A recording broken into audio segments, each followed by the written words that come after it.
Good afternoon, everyone. This is Jared Rand, and welcome to the Global Guided Meditation Call for Friday, December 1, 2023, a little after 3:15 p.m. Eastern. We're having a reverse aging health call tonight around 9 p.m. Eastern.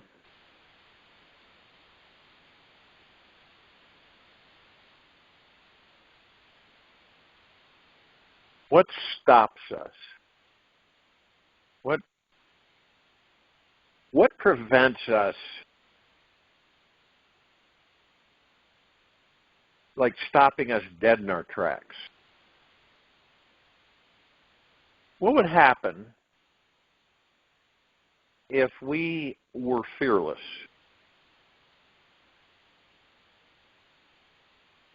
Because what prevents you is what? The thought of fear prevents you from doing something because you experience that emotion, that feeling of fear. Right? That's why, I would say most of us don't do things because we get this feeling of fear. And none of us are exempt from it. How many times have you heard this? This is an old saying from years ago.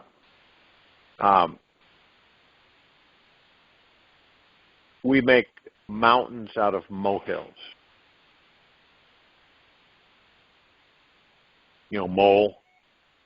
Molehill.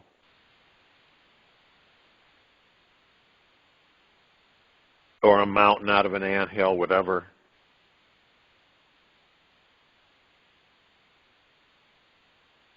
And when we finally figure it out,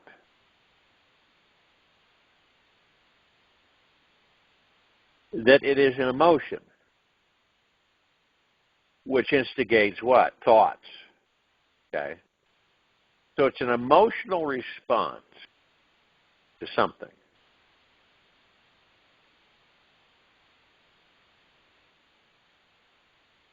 And it's very debilitating for us. And we face it on a daily basis.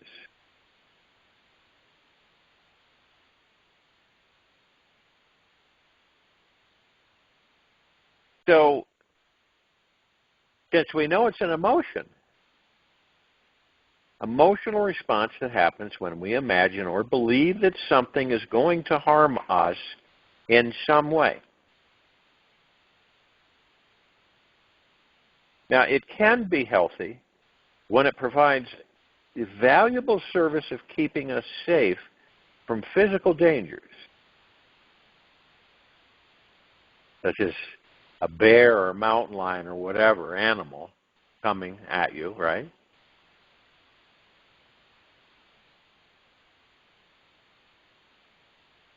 It activates our adrenal glands so that we can fight or take flight. It has its place in this wildly active world we live in, thus does keep us alive. But more often for us, it's often a life-defeating energy. When we overreact to situations and experiences that hold no real danger. I think one of the biggest fears that we are confronted with is what? I've seen this happen over and over again.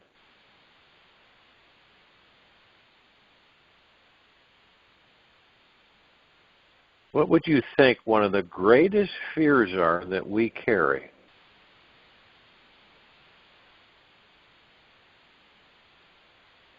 Giving a speech to a large group of people. Isn't that something? The greatest fear that most of us have, if any of us, is giving a speech to a large crowd of people in public. Now, I think we know, maybe, mostly, right, that nothing is really going to physically harm or kill that person who fears speaking in front of a large crowd in public, while they're speaking. Yet the fear comes from being judged, disapproved of, and unloved. That's where it comes from. It's rejection. This is what instigates our response, emotional response. Well, I can't do that. I'll freeze up. There's no way. Forget it. No way am I going to go out there in front of all those people and make this. I can't do it. It happens all the time. Or people, they have anxiety attacks, panic attacks. They pass out. I mean, it's amazing. Maybe some of you have experienced that. Even though we know nothing's going to harm or kill us while we're speaking, but it actually comes from it's this rejection, right? Judged, disapproved of, and unloved. And in fact, giving a speech about something you're passionate about can be the most exciting activity of your week, month, year. When you learn to see that your apprehension, your fear is just excitement in disguise, you can turn the most challenging situation into an event you'll want to repeat again and again and again.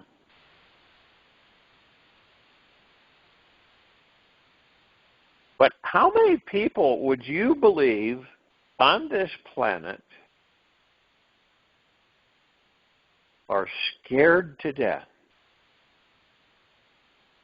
of doing anything? I mean, to the point where they're frozen. How would you like to be next to someone like that when your life is in harm's way? Like in a conflict or something, and they're in the foxhole next to you, and, there's all kinds of noise and explosions and everything, and they freeze up. And you can't get any communication to them at all. They are completely shut down. They're so scared.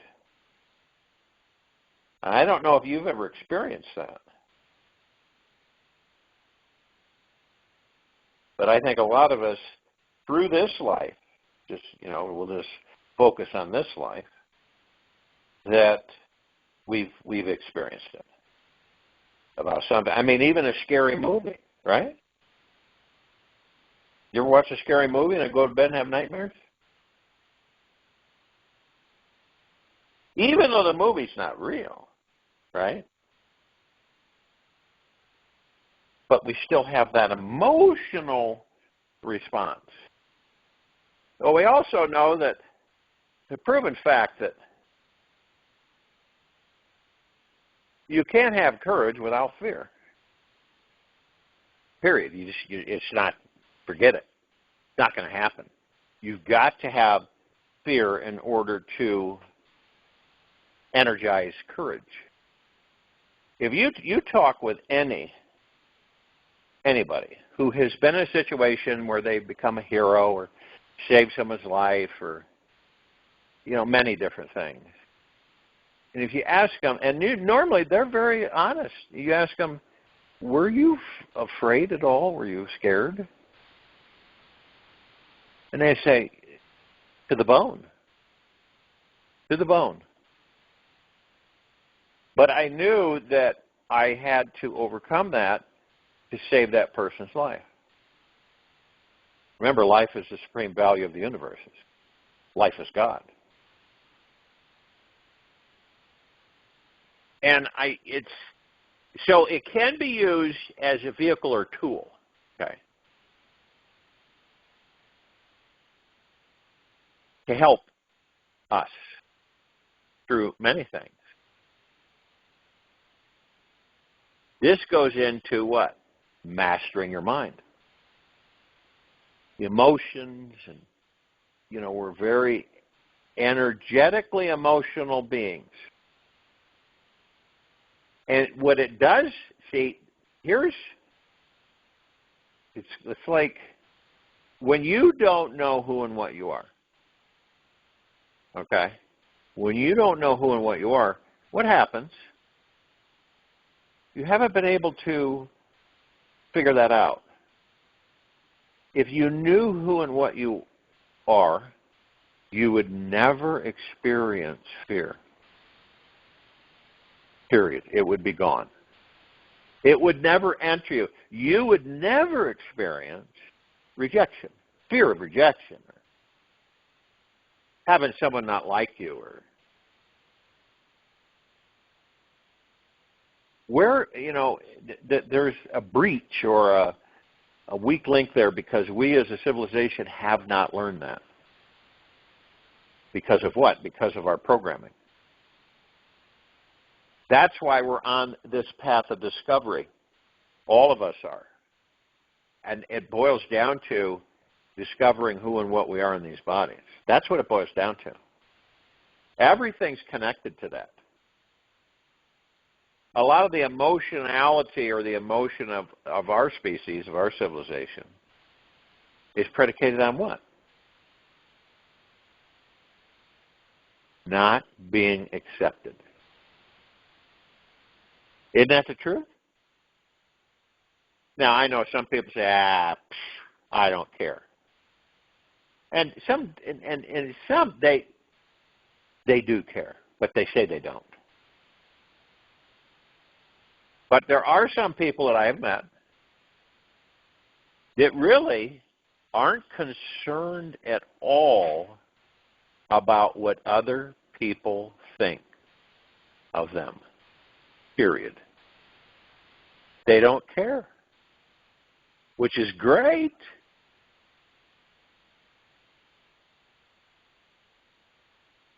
And the only way that we will abolish that is by discovering who and what we are. That's what it boils down to. If you don't know who and what you are, then you're just lost. You're mired in the material physical world. And you will experience your life through the however many years, how many tours around the sun.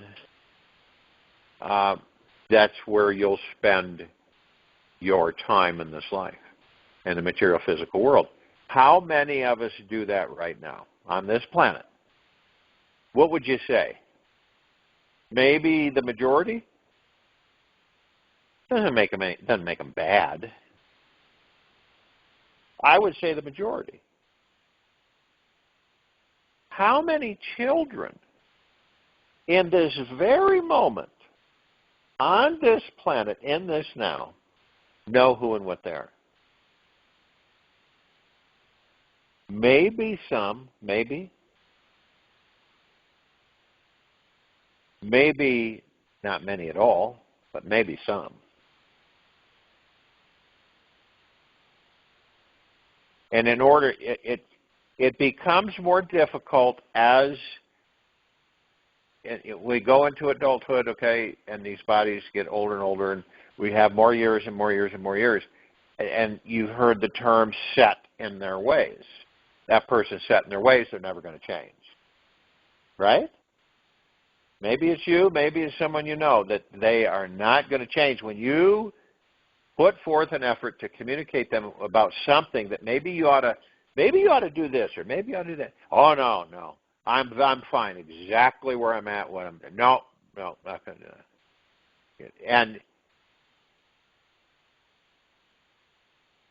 so they become, they're not going to expand out their experience. The older we get, think about this now, the less we do. When it should be the opposite. Because you're gaining this experience and knowledge, right? Experience is way over knowledge. So you experience this. And as you go through life, you're going to experience things. We all do. And we experience things, so we pick up an understanding. So it's like, okay, I did that before, and it didn't work for me. I'm not going to do that again. Someone else may say to you, well, I've never done it before. And you say, well, at least for me, it didn't work. Will that influence the other person? Who knows? Maybe. Maybe they'll say, oh, okay, I'm not going to do it. Or maybe, and then you say, well, everybody's different. So some people just take a leap of faith and say, well, I'm going to do it and see what happens. You don't try to do it. We know what try is. It's a weak way of having an exit. You know, well, at least I tried. You do it. That's it. You just do it. And you would believe, right, you would think that as we get older and we experience more, we do more. It is a proven fact. And you can look this up yourself and research it. The older we get, the more risk we take. We should take, because it has something to do with reducing our age factor. The more risk you take, the older you get, the longer your life. I'm not kidding you. Why is that? Well, because a lot of us, not all of us, I've met people in their 90s that act like they're 10, okay, but by interaction. And then I've met people in their 30s that kind of come across with the wisdom of someone in their 90s. It doesn't matter age-wise. It just depends on what you experience. You'll hear people, let's say they've been around for 60, 70, 80, 90, 100 years. And they'll tell you things, and you go, how could they have done all that? Well, you don't really stop to think and say, they've been in that body a while. So they've had the opportunities and the experiences because they're a lot older. They've been in the body longer. It's like if you, in eventuality, when you come up to somebody and they say to you that I'm 3,000 years old, and they look like they're 30, right? But that's all experience in that 3,000 years. See, this is something to contemplate in the quiet time of this meditation. Is that, doesn't it make sense? Okay, so we incarnate and we have amnesia. That is not natural for us gods.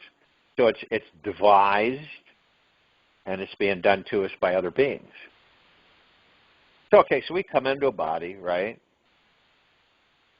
And so we have amnesia. We don't remember all of our past lives or anything. That's going to change. It's changing already. But so what do? Well, you're programmed and you get on with your life.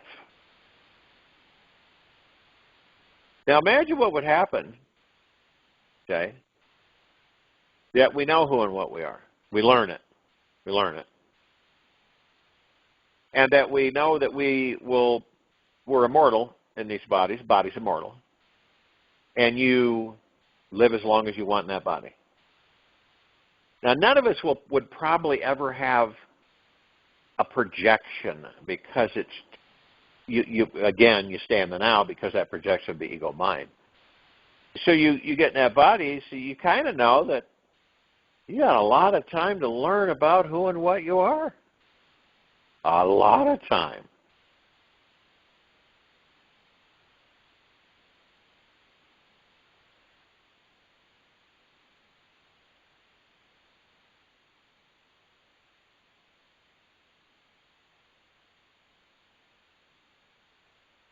And as that time goes by, you're going to know. You're going to know a lot. And, you're going to experience things that boo-boo here and there. It's kind of fun.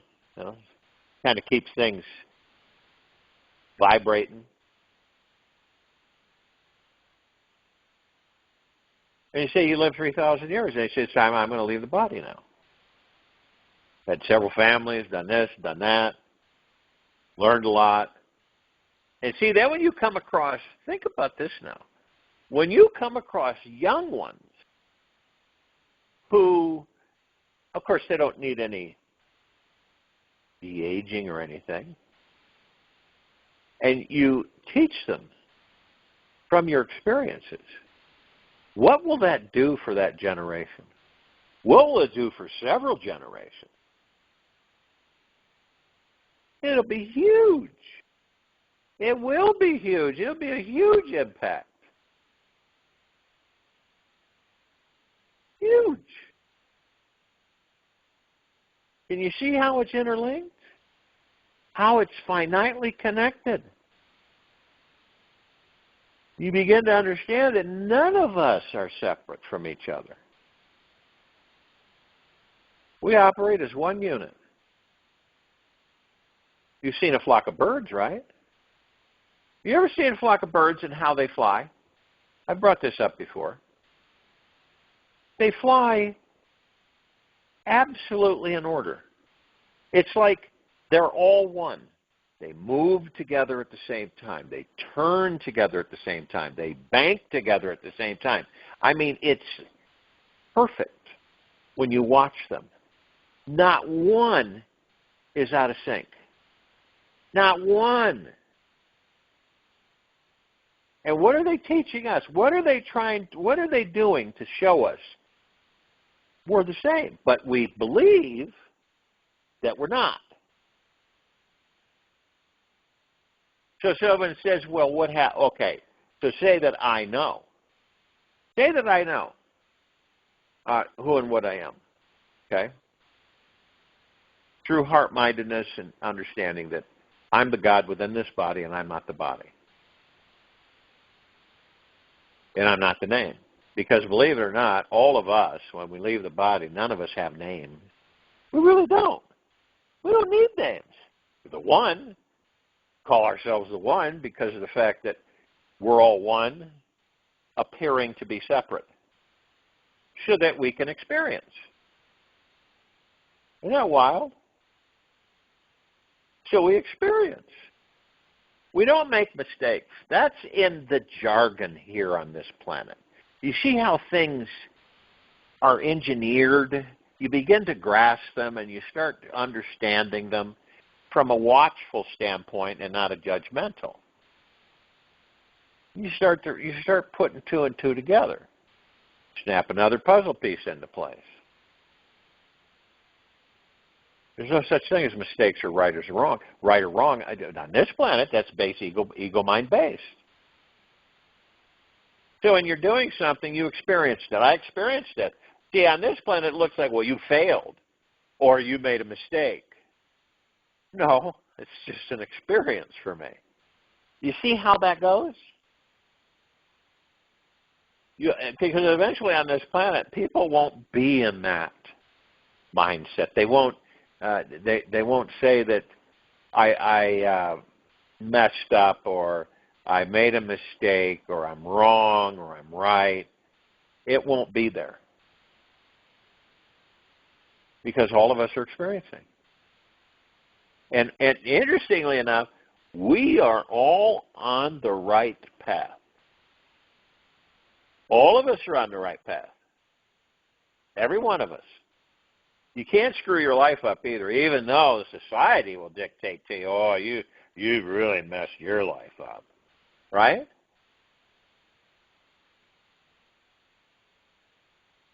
And you go, no, I haven't. I've just experienced a lot of things.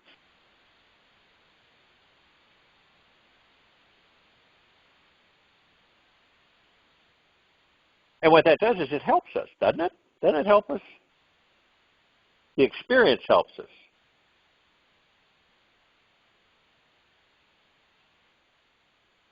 And so we're able to maneuver better, navigate more.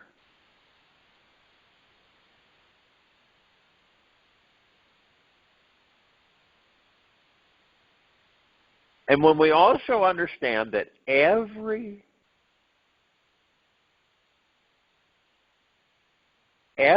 problem that appears to be a problem, right? Let's just say it's a problem. Every problem in our life is instantly solved through this divine, all-loving, expansive heart energy within us. How do you find it? I've had a lot of people ask me, how do you find that? Great, divine, all-loving, expansive heart energy within you. Where do you find that? It's always available and found through relaxation and surrender. That's how you experience it. And how many of us truly, truly relax? Can you say to yourself, honestly, okay, you have a conversation with yourself, what do I know what relaxation is? Well, we've had programming, so we believe, what relaxation is, right?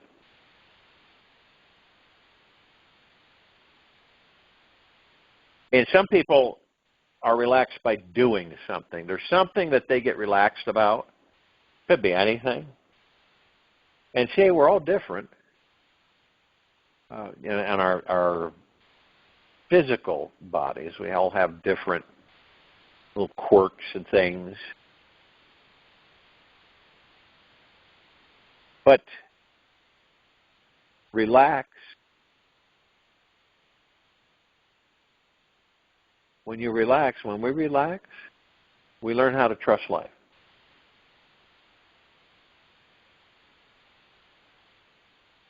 When you relax, and when you genuinely relax, I'm not talking about booze and drugs. I'm talking about natural relaxation, completely at ease. You don't have a care in the world. You're loving yourself.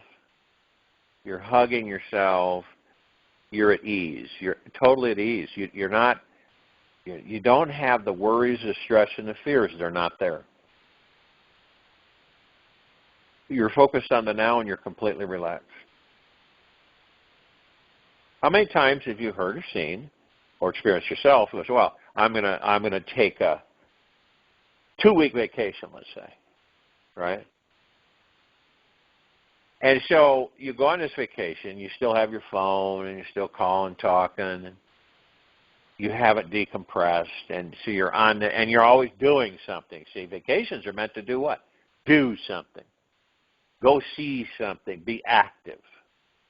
What if the vacation meant do nothing and totally chill? Don't use the phone. Don't use all of this caustic frequency around you. Don't use it. How would you feel, say, that you say, in a significant other or loved one or a friend, whatever, and you said, well, or you just alone, yeah, I'm going to go somewhere. There's no television, there's no internet, there's no cell phone, there's nothing. Magazines, nothing.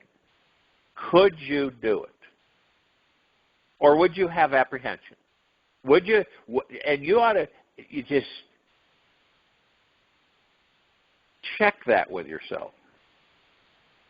Genuinely, how would you feel about that? Well, a lot of people have apprehension because they get that. They got their phones. I can contact, get in touch, emergency, whatever. All this comes flooding in from the ego mind. Wasn't there a time, in this country alone, right, where we didn't have any of that stuff? When we went somewhere and we wanted to be, a cabin on the water, a lake, whatever, we would, that would be it. We didn't have phones. We didn't have beepers. We didn't have anything. We had, wall phones, hardline phones. Now, some people they'd go to these cabins and they would have a phone in the kitchen or something, right? So that made them feel good because at least they had a communication to the outside world. Case of emergency. What happened with people a long time ago when there were no phones and there was an emergency? They took responsibility. They did their best. You can see how we can become so trained and have these things run us. Run us. Just like the ego mind. The ego mind masters, most of the people on this planet are ego mind. And it guides us and directs us and tells us how to think and how to be and everything. It really does. And it's never satisfied. How many people have you ever met that are completely satisfied? Right? Totally satisfied. They don't need anything. They're great. They're just floating along. It's like you don't swim in the water, you float. And you've heard me say this, is that by rushing, you damage the soul. By rushing through life, you damage the soul.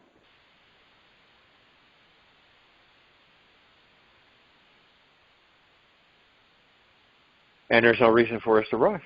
But that's all, it's all our choice from our programming on what we decide to do.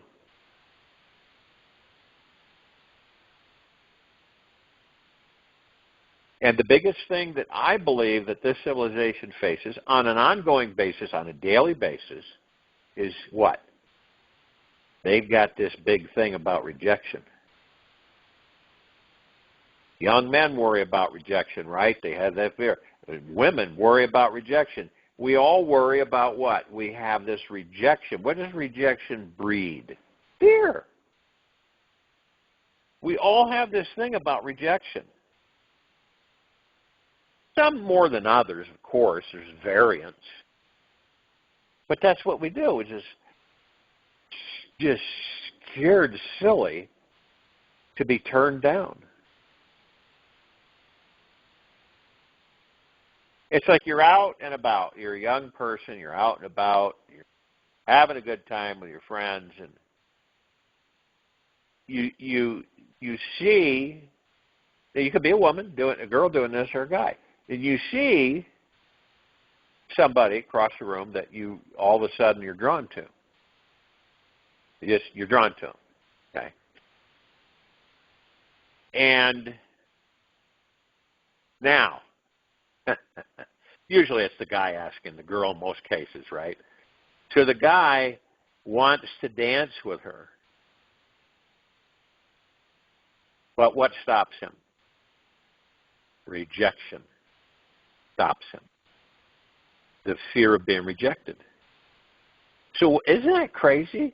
So instead of just going up, introduce yourself, ask her to dance, you withdraw.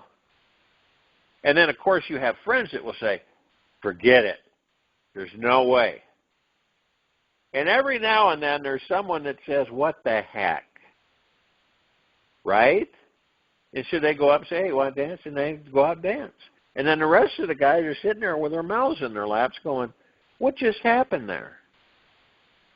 You see how that works? That's just one case scenario.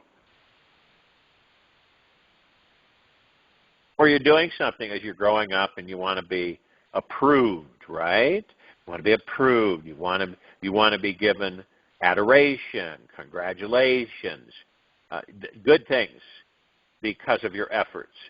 And what is the most devastating thing for us? Where you're told you did a horrible job, isn't it?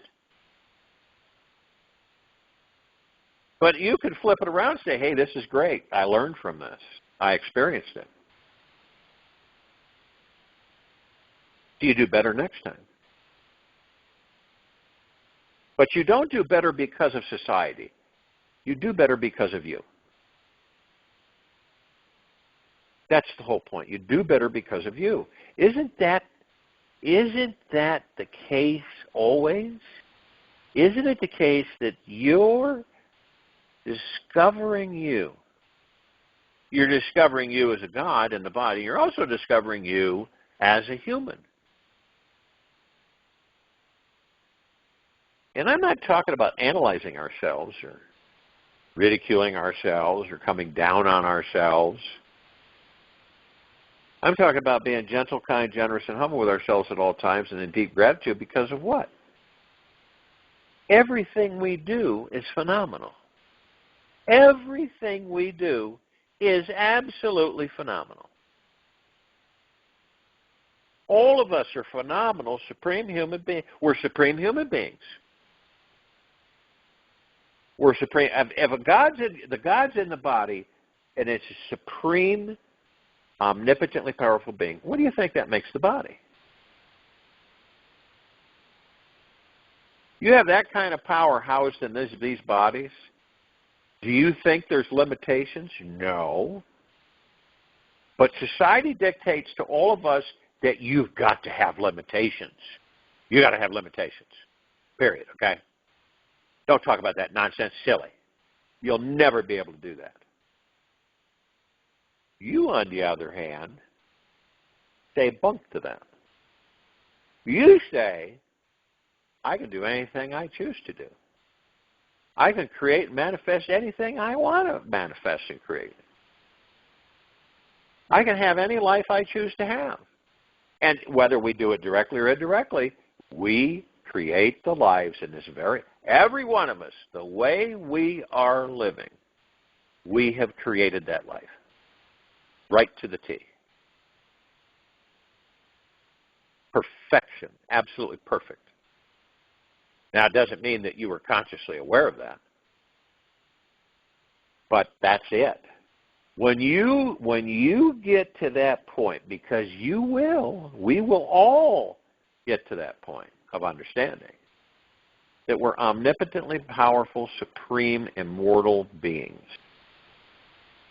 in these bodies.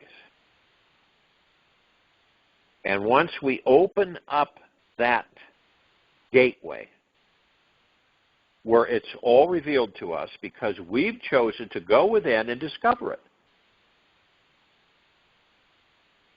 And the only way you can do that is through the now, in meditation, going into the now, listening to your breath. When that ego mind tries to kick you around, because it does, it starts coming in, re-stress fear, you immediately start focusing on your breath, and it all dissolves. You're not avoiding it. You're going to say, well, come on in then. Come on in. I'm in the now. Would you care to join me? And it scatters. It doesn't enter the now. It can't. It doesn't have that ability. You do.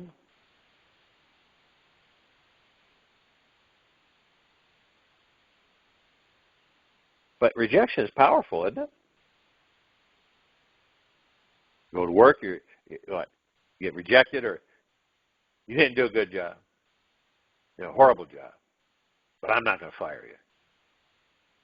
I mean, think about this. This is always a constant that we fabricate in our lives.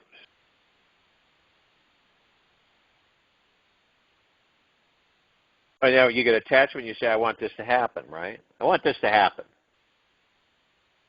Because I'm going to do this, this, and this. And it doesn't happen, and then you're just really ticked off. You're irritated. And then, of course, you start conjuring up all kinds of things saying, well, something blocked me. Wasn't me. Somebody else. Somebody blocked me. Something blocked me. Some energy outside of me. Everybody on this planet knew that the only thing that blocks them are themselves. And the main thing that does block them is the feeling or the worry of rejection. Rejection goes across the board in everything.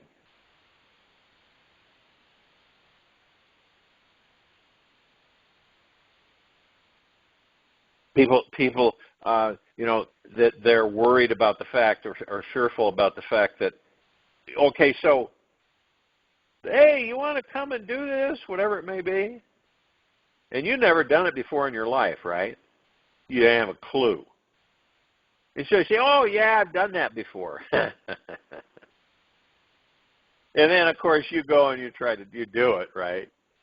And it's kind of hilarious because you're going, I never done this before. Now, as you said to the people, their friends or whatever, said, I've never done this before. Oh, don't worry about it. It's great. You'll have a great time. You say, okay, I'll go with it. Right? You fall down or whatever, say you're skiing or ice skate, whatever it may be, it's not a big deal. Okay? You were honest with yourself, right? And you were honest with those around you. And there's no reason. That's ego mind. See, that pushes you to put on a mask. Oh, yeah, I've done that before. Oh, yeah. Never. And then when your bluff is called, you find yourself in a very vicarious situation, don't you? So, again, when we move into the fact of understanding, and with childlike curiosity, we look at rejection and go, no big deal. No big deal. What's going to happen whenever I'm rejected? Nothing. Zero. Okay? And so many people take it to heart, and it's devastating for them.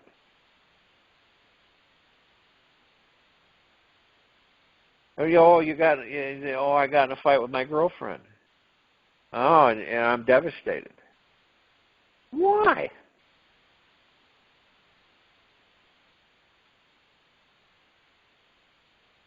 That's where then we go into what? Attachment. Whenever you get attached to something, and you know it, we all know this. It's not a secret. Whenever we get attached to something, what happens? We suffer. We suffer. And what is and then the rejection thing.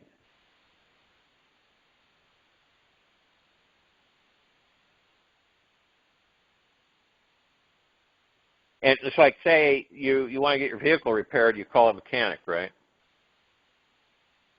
And you're going to do something. You want to do something. So you're saying, well, this mechanic is going to fix it. And you got all these plans because you've already done all that before. It's like putting the cart before the horse, another old saying.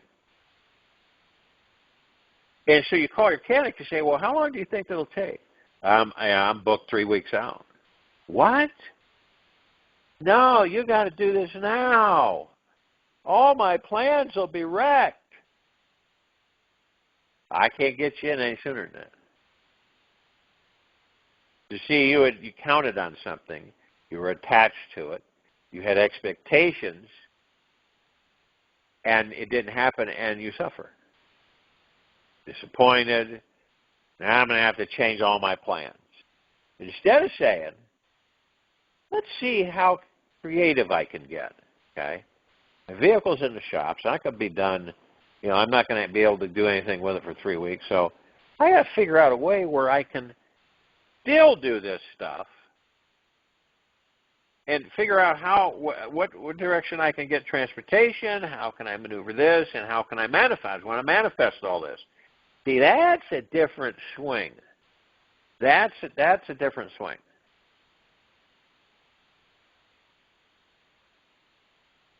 When we become, see, this is all connected finitely. We fall into the understanding. We move into the understanding to discover who and what we are in these bodies. We are committed to that, okay?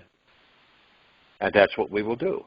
And once we discover who and what we are, and we develop a very intimate relationship with the gods that we are in these bodies, and everything else falls into place. I could guarantee that it falls into place. People start saying, I never knew I could heal my body. Well, now you do. I never knew I could maintain immortality by discovering that I'm the God in the body and not the body. Well, now you do. I didn't know that I had that much power to put my body at the weight I want it to be. It's all connected. And we're all one. And we appear as what? Individuals. We appear as individuals. Everything is an illusion set up specifically so that we can experience. That's what it's about. It's set up as an illusion. Now, how does this illusion? We participate as co-creators in putting this there in front of us so we can experience it. Twists and turns in our lives. We can experience it. And see what happens when you know that you're an immortal supreme being inside that body. You never die. Everything changes.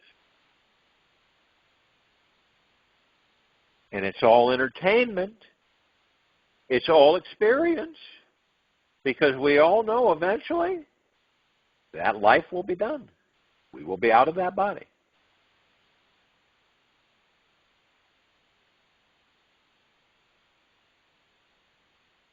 I'll join you in meditation. I'll return to close us out.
Take an easy and slow breath in through the nose, and an easy and slow breath out of the mouth. Remain still. No matter how small or stuck you feel, you can always find a way to transcend it. For today, I invite you to dream big. Let yourself explore a new dimension of your greatest power, your imagination. Start with creating a movie image of what you want your life to look like, feel like, sound like, and taste like. And hold that vision all day long. Anytime your mind wanders, return to it. Stick to it like super glue for this one day, as much as you can. You'll be pleasantly surprised how much you stretch yourself and your mind with this one exercise. Enjoy. Take this with you for the rest of the day into the evening and night the following morning. We will return here tonight, Friday, December 1st, 2023, around 9 p.m. Eastern to continue our reverse aging health call. We're going to talk about medical devices.